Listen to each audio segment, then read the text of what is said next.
Well, do any of you have parents who would like to talk about the great Halloween storm? Wizard? Halloween wizard? Yes? Yeah, I'm seeing nodding heads, okay. Yeah, actually, I have a story about that. I survived that one. But now you have a story to rival your parents who have survived the storm of the past few days here in the upper Midwest. I gave it a name. It's up to you whether you want to continue with this name or not. The name was based on the shape of it. And I took a picture of the radar here from last night and decided that I'd dub it the Great Tau-Shaped Superstorm of April 2018. I could have called it T-shaped, but you know, why use an ordinary letter when you can use Greek? Tau-shaped. I suppose it would have been better if it curled down this way by the Bahamas, but it looks like a big tau. I especially like the curved part right here. Focused in on where we are in Minnesota. It's quite beautiful, actually, if only it would actually move. It was barely moving. This storm lasted, okay, it's April, what, 16th today now? April 13th, 14th, and 15th. April 13th, last Friday, it was still, to a large extent, pretty much this shape I was seeing, but it was a little bit further to the west, so it moved a little bit further east over the course of 3 days. It was hitting South Dakota pretty bad last Friday. In fact, I noticed in my differential equations class last Friday afternoon, we looked at it, and it was about to pounce on the Twin Cities here. That was the way that it looked. Anyway, at my house, we got about 20 inches total. So some people were saying less, but I think we got at least about 20 inches. I had to snowplow it 3 times. And here, even though the storm started on Fridays, many schools are closed here today on Monday still because of bad roads. Some roads aren't plowed, but you can say you survived the Great Tower-Shaped Superstorm if you want to go with my name here. I did look at the radar today here. Here's an advertisement for care11.com. And it's no longer tower-shaped, sadly. There we go. Zoom out here. Oh, come on. There we go. But it is hitting the East Coast kind of bad now. As far as the blizzard conditions, Minnesota, Wisconsin, Michigan definitely got the worst. And Canada, near Toronto there, got hit pretty bad. So it's lost its shape, but it still is packing up much. We've been having it pretty good actually as far as snowstorms go here in the upper Midwest, Minnesota, Wisconsin. Over the past 10, 15 years, you actually haven't had really, really big ones like this. They have gotten hit out east a lot.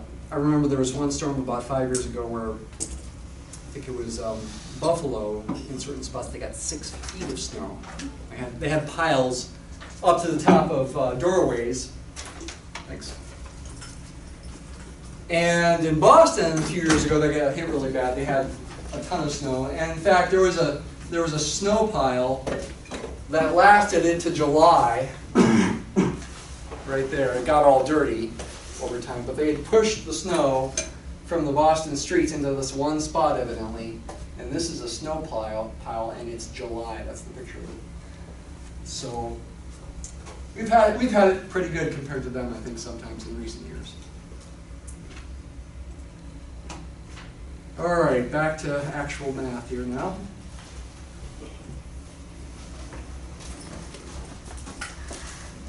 So what's the goal today? Lecture 25. This is going to be a pretty theoretical lecture. We're going to go through a lot of the theory in chapters 13 and 14 especially, with some relatively simple examples. I'm going to save the more complicated, more interesting examples for Wednesday. You can certainly read about them, and you should.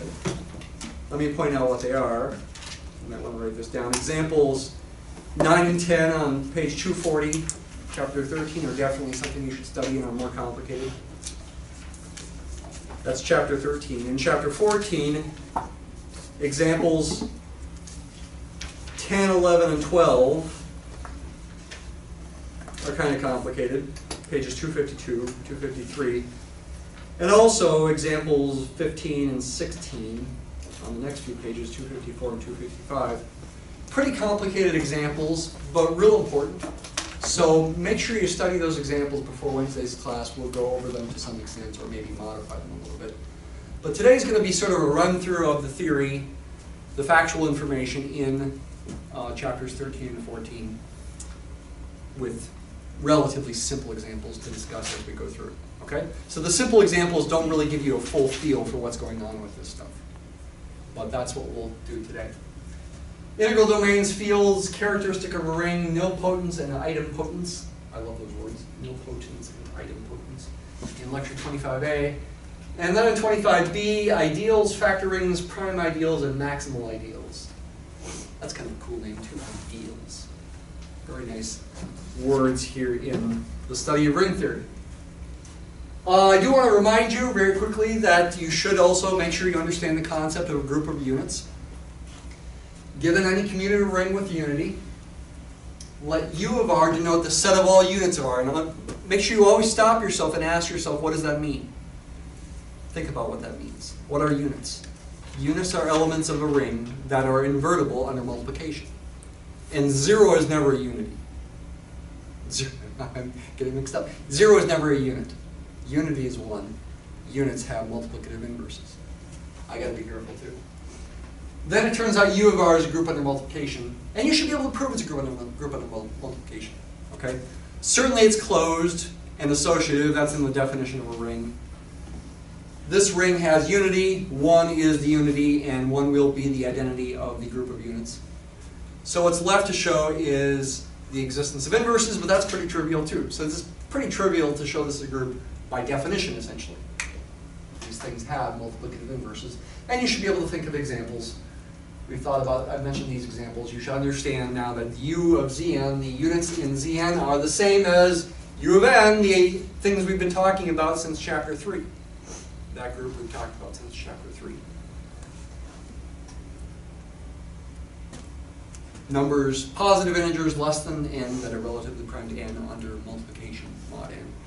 And we talked about these last time. The units of the Gaussian integers included 1, -1, there were 2 more. Do you remember what they were? I and negative I. I and negative I, 4 units in there. This thing was a polynomial ring with coefficients that are integers, but that only had 2 units, despite the only slight difference in notation there. This had only 2 units, 1 and -1, those constant polynomials. And this had infinitely many units in there. That's an infinite group. All constant polynomials except the 0 polynomial are units when the coefficients are allowed to be real numbers, because then you can think about fractions. Take reciprocals of the given constant polynomial, non-zero. But weird things can happen, as I've been emphasizing. For example, we saw last Friday that this thing was actually a unit in this polynomial ring. Okay, and I did calculate and confirm the inverse of that. So weird things can happen. And weird things happening is part of the intrigue of ring theory. It's part of what makes it interesting. But it's also part of what can make it confusing, and just sort of you might feel unsure about whether your argument is right. You know, is this a situation where something weird might happen? Am I considering that? So it is good and bad. It makes it more interesting, but it also makes it more confusing. So it's something to definitely work on. All right, quickly reviewing the definition of zero-divisors, integral domains, and fields from last Friday. A zero-divisor is a non-zero element, A, of a commutative ring R. And again, in non-commutative rings, you can talk about left zero-divisors and right zero-divisors, as I mentioned here. So there's some other non-zero element, B, with the property that A times B is 0. So that would mean B is a zero-divisor as well. They would come in pairs, though maybe the only pair is with of the element with itself. Maybe A squared is 0. Zero-divisors seems like a weird property, and it could complicate things as far as solving equations. Let's consider an example, actually, of that. This is an example from your upcoming completion homework. Say you have this quadratic equation. Okay, x squared minus 5x plus 6. Find all solutions. Well, it's not as simple as finding all solutions back from high school in Algebra 1 or Algebra 2 whenever you did this. We're not just going to factor, though we can factor. This does factor nicely. If we allow ourselves to include 2 and 3 as possibilities here, which I guess we are implicitly doing since we're allowing 5 and 6, or negative 5 and positive 6, we can factor it like that and say the solutions are 2 and 3, but wait a minute, what is the ring that we're considering? If the ring has zero-divisors, we could run into trouble. See, the basis of solving an equation like this from the past is to say, okay, I've got the product of 2 things equaling 0. That means one or the other of those 2 things must equal 0. You are implicitly assuming that these things are not zero-divisors.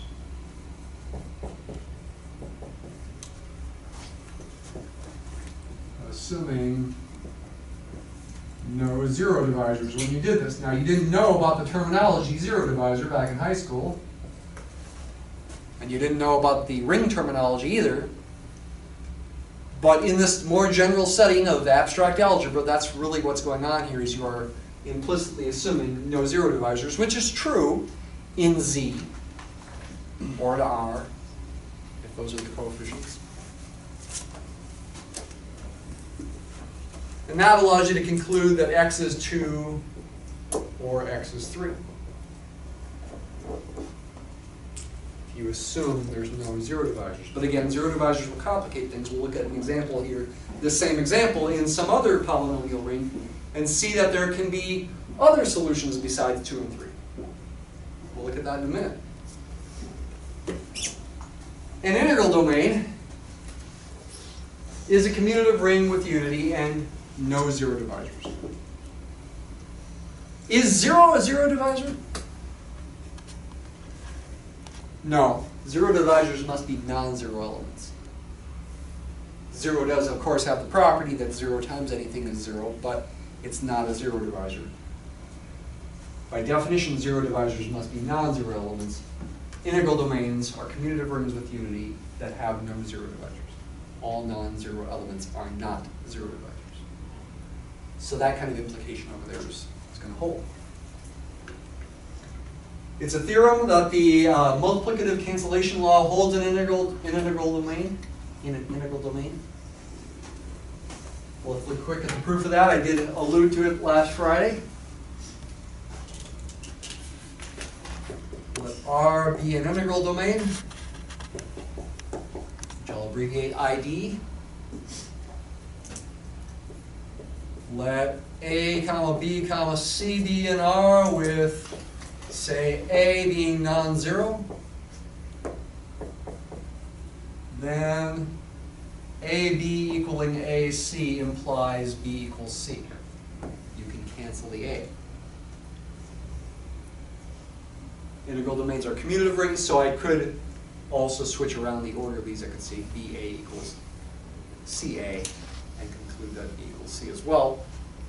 You can cancel the A, but to prove this, do not say, oh, just multiply both sides on the left by A inverse, because A inverse may not exist. A may not be a unit. So what's the gist of the argument? The gist of the argument is to first subtract AC from both sides, and then use the distributive property to factor the A out, like this. And since R is an integral domain with no zero-divisors and A is non-zero, the only way this is going to happen is if B minus C is 0. So B must equal C. That's the gist of the argument. Pretty short argument. Definitely something you should be able to do on an exam with some reasons in there. I verbally said the reasons. I said subtract AC from both sides, use the distributive property. Now use the fact that A is non-zero and R is an integral domain to conclude B minus C must be 0 and therefore B equals C.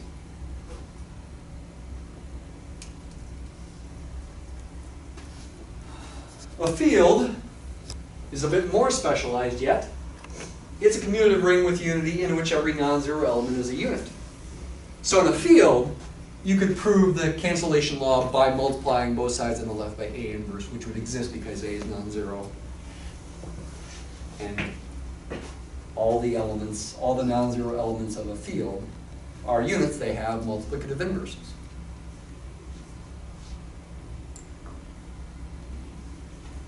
Did mention last Friday, and I'll mention this later on in the semester, I think, there are examples of algebraic structures that are rings with unities in which every non-zero element is a unit, but they're not commutative. It's kind of a strange thing. It's called the division algebra.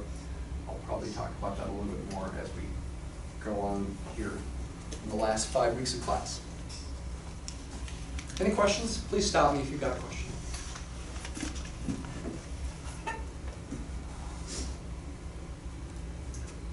More on integral domains. Here's some quick facts that you should know, both for the quiz today and future quizzes and the next exam. All fields are integral domains.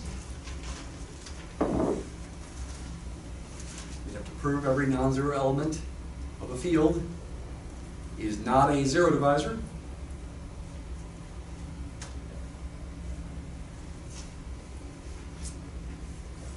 You'd have to prove that if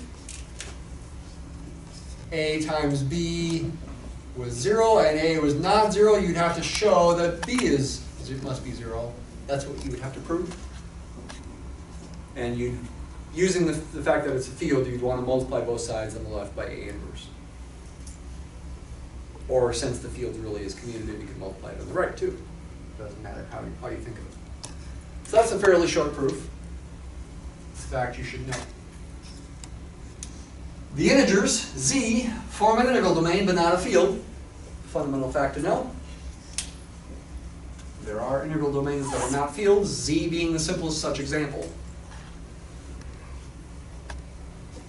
There are no zero-divisors in the integers, but it's not a field. Only plus or minus 1 are units. All the other numbers, plus or minus 2, plus or minus 3, plus or minus 4, they are not units in z.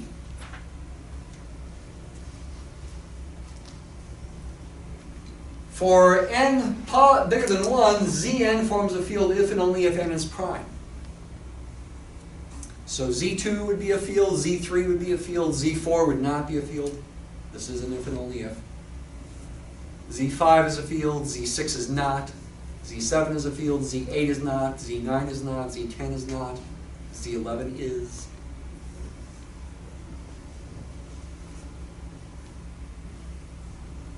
Z1 is technically not a field. That's the trivial ring. It just has 0. It doesn't have a unity. We are assuming the fields have unity here.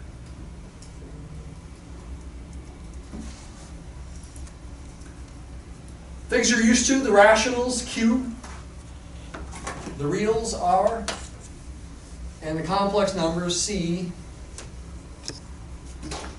all form fields. They are commutative rings with unity in which every non-zero element is a unit. The number 1 is rational, it's real, it's complex. It's complex because you can consider it to be 1 plus 0i if you like. So you can think of real numbers as being complex numbers with an imaginary part of 0. These are all fields too. The rationals with the square root of 2 adjoined forms a field. I mentioned this before. We write it like this. The book writes it with square brackets on example 10 on page 240. That's, I think, the only time the book does that. And I think it probably should not have. There's a good reason to use parentheses that I haven't talked about exactly yet. But this thing, which is the set of all numbers of this form, is a field. You should make sure you study example 10 to understand why every element in here has a multiplicative inverse in here. Why is the inverse of an arbitrary number like this, which would be, in the reals at least, It would be this fraction. Why is it in here? You have to do some algebra to confirm that. I'll let you think about that or study example 10. You have to confirm that an arbitrary thing like this, after essentially rationalizing the denominator, can be written in this form to show it's in here, to show it's a field. That's something you should study and be able to do. Again, it's example 10 on page 240.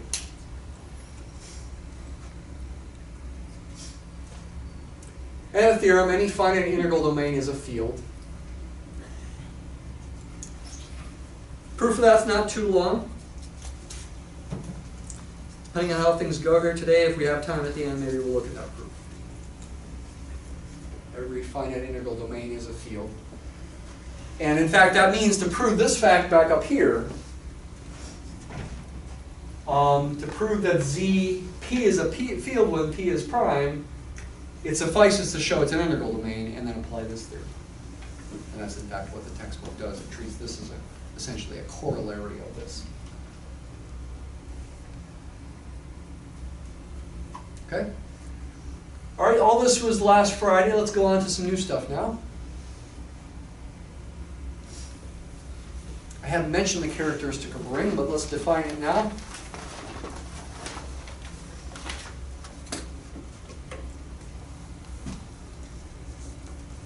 We got a ring R. The characteristic of R is the least positive integer n, so that nx equals 0.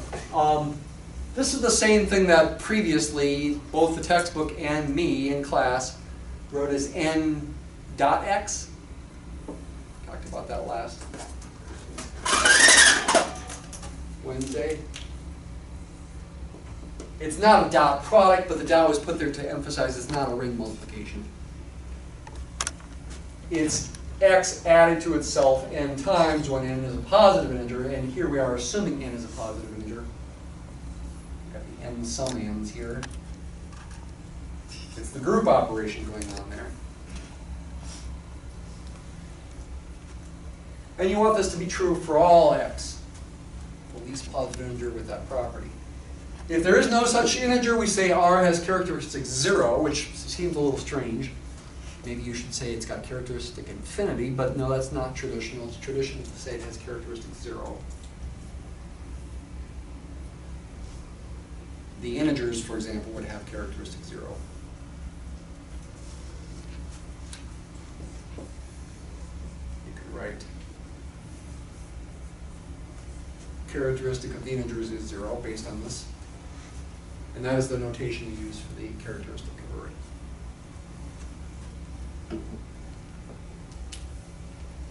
What are some other examples? The characteristic of Zn is n. Think about the additive operation here. For example, 1 in Zn definitely has the property that it takes n copies of 1 added together to give you back to the additive identity 0.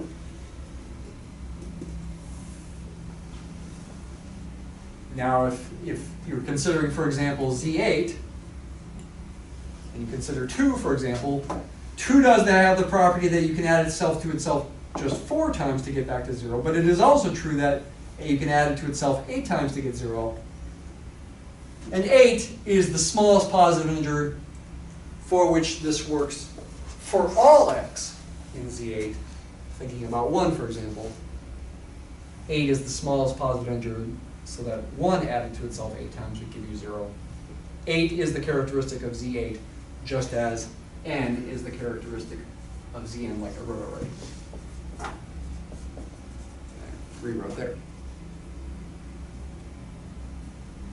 So those are finite rings that have finite characteristic, but there are infinite rings, and I did mention this last time, that have finite characteristic.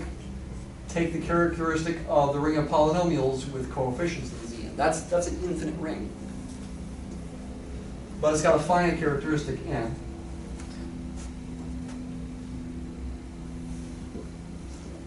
You add any element in here to itself. itself n times, you'll get 0 because of modular arithmetic.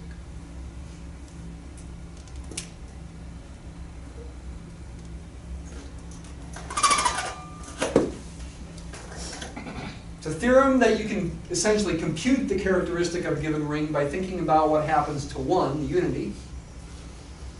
If it's got a unity, R is a ring with unity. If 1 has infinite order under addition, like it does with Z, then the characteristic of the ring is 0. If it's got order n under addition, like it does with Zn, then the characteristic of the ring is n. So it's good enough to just think about 1 when the ring has a 1.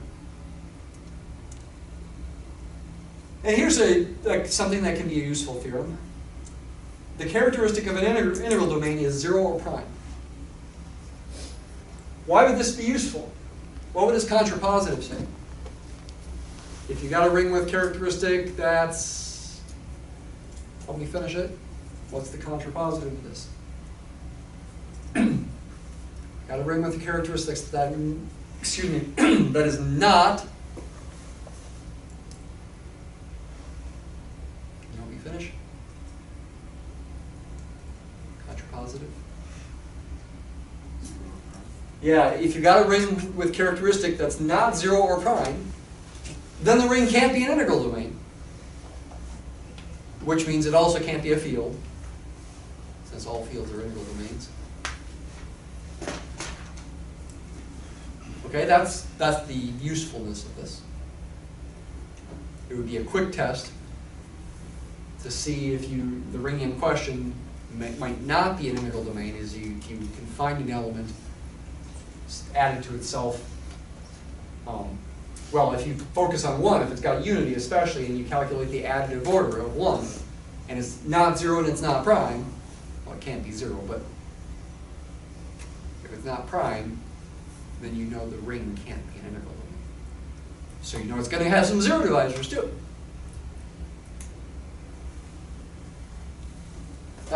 That could be a little test to help identify when a ring might be possibly strange.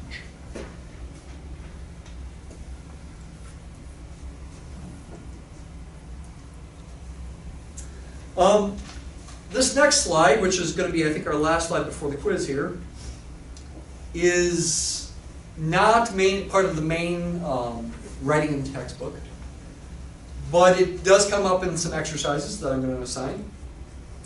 In fact, more than one exercise that I'm assigning, so I think it's worth talking about. And I think it'll come up from time to time that I'll bring this subject up, so I think it's something I'd like to get into the lectures here. What are nilpotent and idempotent elements in a ring? Beautiful words. What do they mean? Let R be a ring. An element A in R is called nilpotent. Nil kind of synonymous with 0.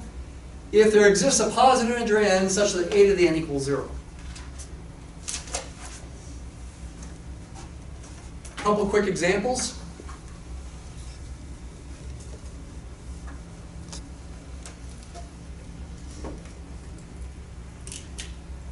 Two is nilpotent in, for example, well, Z4 would be the simplest example, since 2 squared equals 0 mod 4. You could also say 2 is nilpotent in Z8, since 2 cubed is 0 mod 8. A couple quick examples there. Another example is a ring of matrices. This matrix, 0, 1, 0, 0, is nilpotent in N2Z. You square it, in this case, and you get the 0 matrix. Just check it quick. You'd have 0 times 0 plus 1 times 0 is 0. I'm doing matrix multiplication here. 0 times 1 is 0 plus 1 times 0 is another 0, giving you 0. And the last two entries in the lower left and lower right are 0 as well. And this is the 0 matrix.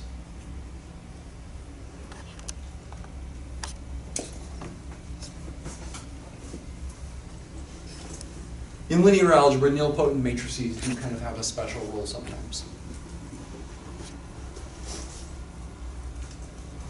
Fact, though, in an integral domain, the only nilpotent element is 0, which should make sense. If you had an element a such that a to the n is 0, a would have to be a zero-divisor.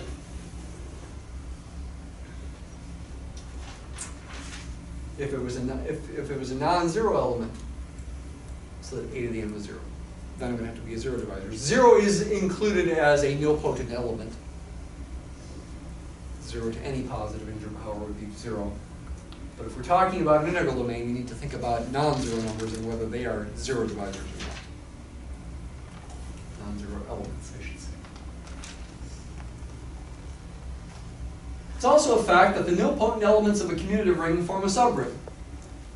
If the ring happens to be an integral domain, that subring would be the trivial one, just 0.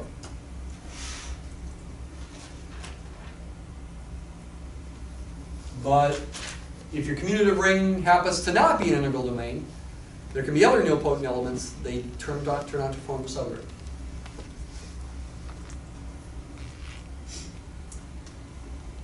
A ring element R is called idempotent, maybe an even better word, if it squares itself. If the nilpotent elements, if any positive integer power is 0, then it's called nilpotent. With idempotent elements, we are talking about the element squared being itself. So certainly 0 and 1, if there is a 1, are idempotents. Are there any other idempotents? Well, yeah, we can consider examples.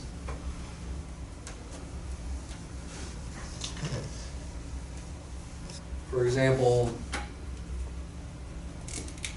3 is an idempotent in Z6, for example, since 3 squared is 9, but 9 is equal to 3 mod 6. Another example would be 4. 4 is also an idempotent in Z6, since 4 squared equals itself. 4 squared is 16, which is 4 mod 6.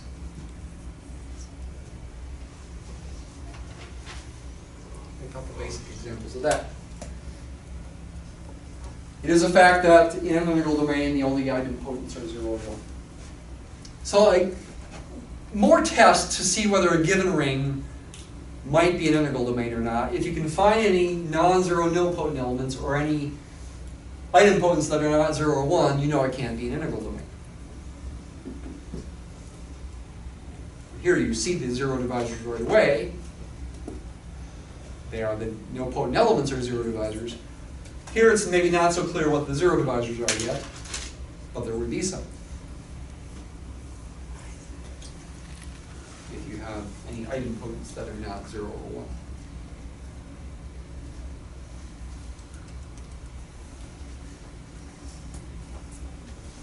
Okay, time for the quiz.